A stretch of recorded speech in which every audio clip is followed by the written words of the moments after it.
네, 현재 시장 상황 한번 상황실을 통해서 자세하게 살펴보도록 하겠습니다. 오늘 이 지지부진한 눈치 보는 시장을 이분은 어떻게 바라보고 있을까요? YG경제연구소 차영수 수장과 함께하겠습니다. 어서 오세요. 안녕하십니까? 네, 안녕하십니까? 수장님과 오늘도 다뤄볼 상황실은 총 3가지입니다. 여러분들이 주목해 주시면 좋을 것 같고요. 첫 번째부터 바로 만나보시죠. 네, 원전 ETF가 상장되었습니다. 두산 에너빌리티를 저희가 그중에서 가장 대표 종목으로 한번 꼽아봤는데 원자력 테마 상장지수 펀드 2개가 상장이 되었잖아요. 어떤 ETF인지, 또 특히 지금 이 시기가 정부에서 정책적으로 좀 밀어주는 그런 시기이기 때문에 ETF에 대한 관심이 좀 많으실 것 같은데 소장님 어떻게 보십니까? 일단은 뭐 정부가 지금 원전에 대해서 수많은 얘기들을 쏟아내고 있죠. 지금 이제 윤석열 대통령께서도 나토를 가셨는데 이게 지금 뭐 수출하는 자리는 아니지만 그래도 몇몇 대통령과는 이 원전 얘기를 하시겠다라고 언론에 공표가 돼 있기 때문에 많은 기대감이 있는 것들은 사실입니다. 근데 어찌됐든 중요한 것은 그러니까 이제 정책과 관련해서 어떤 뭐 이런 것들을 만들어내는 과정들, 우리가 과거에 박근혜 대통령 시절에 배당에 관련돼서 얘기들이 나오면서 배당주 펀드라는 것들이 그때 막 형성이 됐었거든요. 근데 지금 그쪽 펀드들의 수익률 제가 체크는 미처 못 해봤습니다만 어떤지 여러분들이 한번 좀 보실 필요는 있다라고 보여지고요. 일단 원전과 관련해서 수많은 기업들과 관련되니까 ETF라는 게 펀드잖아요. 그렇죠. 펀드를 거래할 수 있게 만들어 놓은 게 ETF이기 때문에 지금 이제 종목들이 쭉 나와 있습니다. 여러 가지가 얘기 나왔는데 우리가 이제 두산 에너빌리티를 이제 이렇게 얘기한 게 이제 ETF가 2개예요. 2개 중에 한쪽에서는 두산 에너빌리티 비중이 15%고 한쪽에서는 10%예요. 이렇게 꽤 높은 비중이에요. 그러니까 이제 한국전력과 똑같습니다, 비중이. 그러니까 이제 보니까 하나 쪽에서 만든 것은 15%, 그러니까 2개 합치면 30%고요. 그다음에 킨덱스 쪽에서 만든 것은 10%씩 20%예요. 한국전력과 같이 했을 때 그 정도 비중이 높기 때문에 결국 이거에 따라서 ETF 가격이 올라갈 수 있다는 거죠. 근데 이제 우리가 이런 것들이 원자력 관련주도 원자력에 대한 어떤 이 관련주들의 성장성을 바탕으로 ETF가 만들어졌다는 거죠. 그러니까 결국 ETF가 움직이기 위해서는 해당 주식들이 올라줘야 ETF가 올라갈 수 있다라는 뭐 당연한 얘기죠. 근데 한편으로서는 이게 이제 ETF라는 것이 이제 펀드가 형성이 되면 여기에 이제 매수세가 몰리게 된다라면 이 매수세에 얽힌 돈들이 결국 이런 종목들을 편입을 시켜야 되기 때문에 단기간 수급도 들어올 수 있다라는 거죠. 그러니까 긴 희야로 보면 여기에 편입된 종목들이 올라줘야 ETF가 올라가는 건 당연하지만 초기에 이것을 형성하는 과정에 있어서 펀드에 들어온 자금들이 이런 종목들을 산다라는 것 때문에 수급이 또 단기적으로 들어올 수 있다라는 겁니다. 이러한 부분들 여러분들이 잘 보셔야 된다라고 보여지고 결국 ETF의 성과는 중기적으로 기업의 성장성에 따라서 기업이 이제 개별 기업들이 여러 가지가 들어가 있습니다만 이런 기업들이 원전과 관련된 일들을 하는 기업들이 많고요. 물론 다른 일도 하긴 합니다만 아무래도 주가가 올라가 줘야 된다라는 어떤 당위성 다시 한번 강조드리도록 하겠습니다. 네, 아니 지난번에 메타버스 ETF가 생겼잖아요. 그러면서 이 메타버스 ETF에 대한 관심이 더해지면 각 개별 종목들의 주가가 급작스럽게 올라섰어요. 그러면서 이 메타버스 ETF를 아예 그냥 하나의 바스켓 매매처럼 사자라는 그런 행렬들이 일어났었는데 우리 찬 수사님이라면 개인적으로 이 원전 ETF, 원전에 대한 그 성장성을 좋게 보신다면 ETF로 바스켓으로 사시겠습니까? 한 종목만 골라서 사시겠습니까?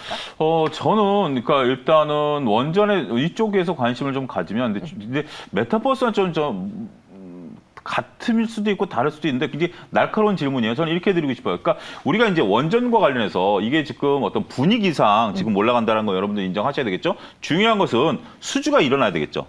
실질적으로 지금 원전 관련주들이 올라가는 것은 기대감이지 수주는 하나도 없어요. 그리고 글로벌도 지금 현재 원전과 관련해서 입찰을 하는 업체도 하나도 없어요. 그렇기 때문에 이게 앞으로 이제 벌어져야 되죠. 근데 수주를 받아오면 이게 지금 우리나라 기업들이 다 들어가는 게 아니잖아요.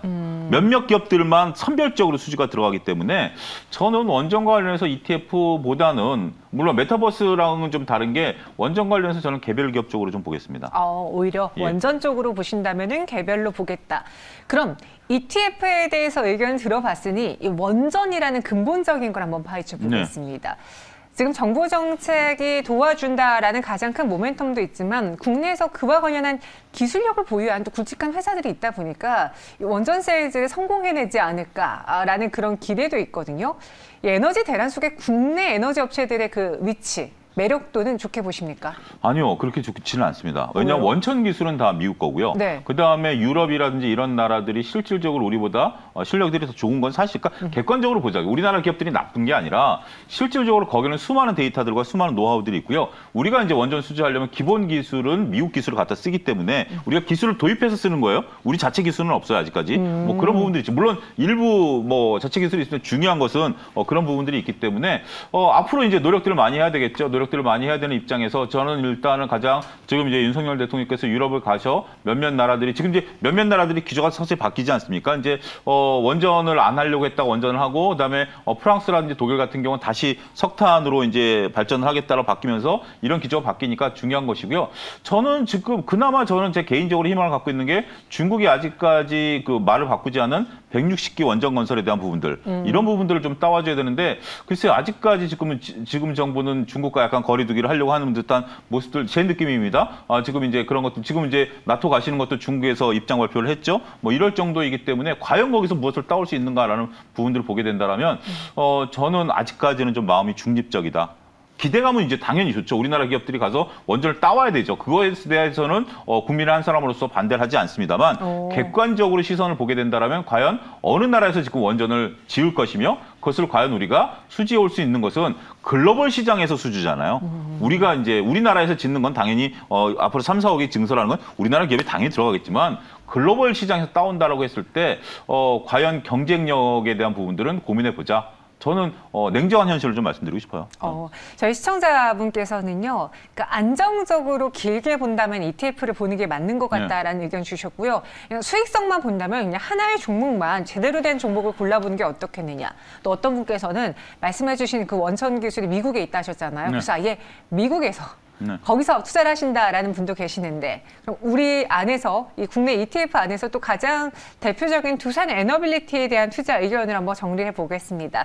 뭐 대략 소장님의 톤은 이미 들어가 났는데 네, 어떻게 세워볼까요? 저는 아직까지는 모멘텀이 좀 없는 것 같아요. 네. 그러니까 이제 우리나라에서 수많은 기술을 가지고 있고 턴키로 무엇을 할 수 있는 능력을 보여야 하는 건 사실인데 중요한 건 수주 소식이 들려야 되겠죠. 수주 소식이 들린다라면 주가가 급등할 수 있습니다. 지금 이제 단기적으로 움직인 것 같은 경우는 ETF에 편입됐고 비중이 높다라는 점 때문에 수급 이전 들어왔다라고 보고요. 이제부터 본 게임은 결국 원전 수주 소식이 들려야 돼요. 지금은 이제 기대감이 있는 건 사실이죠. 근데 수주 소식이 들릴 때까지는 저는 조금 냉정함을 유지하도록 하겠습니다. 네, 알겠습니다. 두산 에너빌리티 의견 들어봤고요. 두 번째 상황실로 넘어가 보시죠. 인플레 수혜주 아니었나요? LX 인터내셔널인데 사실 앞에 저희가 원전 이야기를 하긴 했지만 그 원전 ETF뿐만 아니라 그 에너지 공급 부족 때문에 오늘 뭐 신재생 에너지, 풍력, 태양광, 수배전선 뭐 이런 거 다 올랐거든요.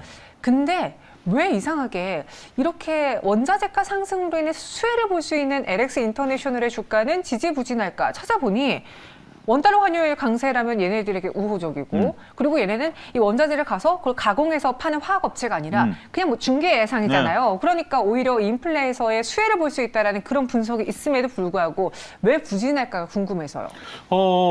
이게 그러니까 제3자 중개하는 업체인데 주력이. 네. 근데 인플레이션에서 무슨 수혜를 보죠? 그러니까 피해를 안 볼 수 있다는 게 수혜인 거죠. 아, 그런가요? 새로운 논리네요. 예. 아니, 남들은 다 피해 볼 때 오히려 이 회사의 경우에는 인플레, 이 물가 상승에 대한 피해를 그냥 먼 발치에서 바라보면서 얘네는 중개 수수료 그대로 받아낸다. 어떻게 보면 이게 인플레를 피해갈 수 있는 호재일 수 있잖아요. 이렇게 한번 제가 예를 들어 드릴게요. 이제 지금 수많은 아나운서 중에 정연 아나운서가 평균적으로 이쁜가요? 절대적으로 이쁜가요? 그건 둘 다죠. 제가 볼 때는 그러니까 평균적으로 이쁜 것은 평균보다 좀 위에 있다라는 것보다 절대적으로 이쁜 게 더 값어치가 있는 거 아닌가요? 저는 그 두 기준 다 해당된다. 다 해당되니까 제가 말씀드린 거예요. 그러니까 우리가 정연 아나운서를 볼 때는 절대치가 이쁘다는 거 보잖아요. 그러니까 상대적으로 남들이 안 좋은데 내가 이뻐 보이는 것보다 내가 뛰어나서 이쁜 게 더 중요하잖아요. 그러니까 결국 이 기업 같은 경우도 상대적으로 좋은 거하고 절대적으로 좋은 걸 구분하자라는 저는 얘기입니다. 지금 이제 중개하는 과정에서 결국 원가에 대한 그러니까 이제 이것을 이쪽으로 중개하는데 이쪽에 대해서는 환율 효과를 안 받고 이쪽에 대해서는 환율 효과를 받는다. 저도 리포트를 읽어봤는데 무슨 말인지 제가 전뜻 이해는 좀 못하겠어요. 근데 어찌됐든 중개할 때 수수료를 받는데 달러를 받으니까 달러 베이스로 받다 보니까 지금 원화가 약세이니까 그건 전체적인 회사 입장에서 수입이 늘어나겠죠. 매출액이 매출이 늘어나는 것처럼 잡히니까 저는 그 부분으로 이해를 했거든요. 그러니까 결국 이 중개가 늘어나는 것도 하나의 포인트가 되겠고 중개가 늘어남으로써 달러 베이스로 돈을 받다 보니 이런 것들이 늘어난다라고 저는 좀 볼 수가 있겠어요. 근데 이게 안타까운 게 뭐냐면 근본적으로 이게 지금 중개량이 늘어난다라고 보면 굉장히 중요해요. 근데 환율 효과로 일어난다라는 것은 우리가 볼 때는 중기적 관점에서 보면 중립적이에요.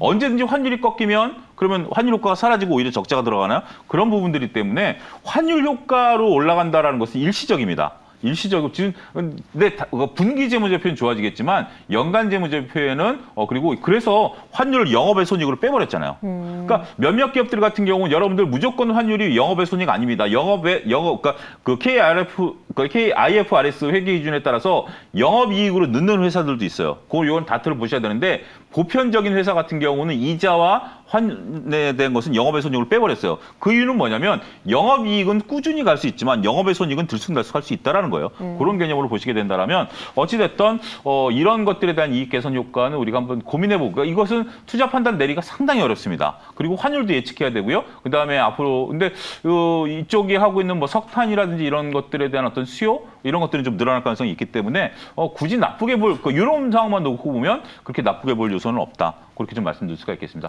괜히 정연하면서 예를 들어가지고 조금 기분이 좀 그러네요. 왜요? 아주 찰떡 비유를 드셨습니다. 저는 뭐 어디서든 방어를 해낼 수 있기 때문에 여러분 그럼 여기서 인플레이션 부담을 피해간다라는 거는 어떻게 보면 지금 원달러 환율이 오르는 거 그리고 인플레가 좀 심하다는 게 우리 증시에서는 악재로 작용을 했지만 이 회사는 피할 수 있다. 하지만 그게 언제는 다시 또 악재로 돌아올 수 있기 그렇죠. 때문에 꾸준한 게 아니기 때문에 좀 부담스럽다라고 하셨잖아요. 현재 주가는 그럼 어떻게 해석하십니까? 그래서 지금 현재 주가가 이제 최근에 급락을 하다 보니까 근데 이제 안타깝게도 이제 LX 인터내셔널 같은 경우는 이제 그 LG에서 이제 나온 거죠. 삼촌이 이제 이제 끌고 나온 회사인데 다양한 지금 앞으로 미래에 대해서 뭐 여러 가지를 하겠다 뭐 이런 부분들이 있죠. 근데 지금 보면 사업부가 워낙 많습니다. 그래서 증권사들은 이 사업부마다 분석을 했는데 이것들이 긍정적이지는 않아요. 그러니까 증권사 리포트를 보면 이 사업부들에 대한 전망치들이 조금 뭐 긍정적이지 않다라는 것들을 좀 말씀드릴 수가 있겠고 그러다 보니까 우리가 이제 단순하게 LX 인터내셔널 같은 경우는 석탄 광구도 보유하고 있고 환율에 따라서 매출도 늘어나고 하는 부분들이 있습니다만 각 사업부를 뜯어보니까 증권가에서는 아직까지 냉정한 판단을 좀 내리고 있다라는 점, 이 점이 현재 주가에 대한 어떤 발목을 잡고 있다 이렇게 좀 설명을 드릴 수가 있겠습니다. 네, LX 인터내셔널 2분기 실적 전망치를 상회할 것 같다라는 리포트도 제가 확인을 해봤는데 현재 구간에서 물론 최근에 많이 오르긴 했어요. 그 상황에서의 하락이 나온 이 시점에서 지금 갖고 계신 분들 혹은 관심 종목으로 두고 계신 분들은 어떤 전략을 세워보는 게 좋을까요? 갖고 계신 분들은 최악의 상황은 벗어났다라고 보여지고요. 그러니까 이제 2분기까지 실적은 좋지만 그 향후 전망에 대해서 아직까지 불투명하거든요. 근데 대부분의 기업들이 지금 다 그래요. 지금 현재 유가가 어떻게 될지, 금리가 어떻게 될지, 전쟁이 어떻게 될지 모르기 때문에